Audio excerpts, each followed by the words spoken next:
মজার হলো একটা ইন্টারেস্টিং কথা কি জানেন, সাপের যদি বিষ না থাকতো না, সেই সাপটাকে মানুষ দড়ি হিসেবে ব্যবহার করত। কারণ বিষটা হলো সাপের সব থেকে শক্তি, দম, যোগ্যতা। আর বিষ যদি না থাকে, সাপকে মানুষ দুর্বল মনে করত। দুর্বল মনে করে সেটা রশি হিসেবে, দড়ি হিসেবে ব্যবহার করত। ঠিক তেমনি আপনার লাইফে কেউ যদি জেনে যায় না আপনি দুর্বল, আপনাকে অনেকভাবে ব্যবহার করবে, আপনাকে অনেকভাবে কাজে লাগাবে, আপনাকে পাগলের মতো ছুটাবে, ঘোরাবে। কেউ যদি একবার জেনে যায় না যে আপনার এই জায়গাটাই দুর্বল না, ওই জায়গাতেই মানুষ আঘাত করবে। আর কেউ যদি এটাও জেনে যায় যে আপনার যে জায়গায় আঘাত আছে না, সেই জায়গায় মানুষ লবণ ঢালার চেষ্টা করবে।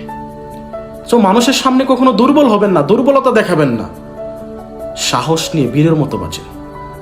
যখন একটা মানুষ বুঝতে পারবে যে আপনার এখানে দুর্বল, এখানে আপনি পারদর্শিতা না, এখানে আপনি খুবই নার্ভাস, সেটাই নিয়ে মানুষ মজার একটা ছন্দ বানিয়ে ফেলবে, মজার একটা স্টোরি বানিয়ে ফেলবে।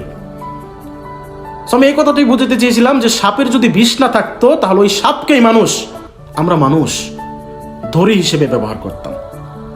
ঠিক তেমনি আপনার লাইফে যদি ভ্যালু না থাকে, আপনার লাইফে যদি দুর্বলতা থাকে, তাহলে ওই মানুষগুলাই, আপনার জাতিরাই আপনাকে দড়ির মতো নাড়াচাড়া করবে, বিভিন্ন কাজে আপনাকে ব্যবহার করবে। সো লাইফে ভ্যালু ক্রিয়েট করেন, সাপের বিষের মতো নিজেকে যোগ্যতা তৈরি করে ফেলেন।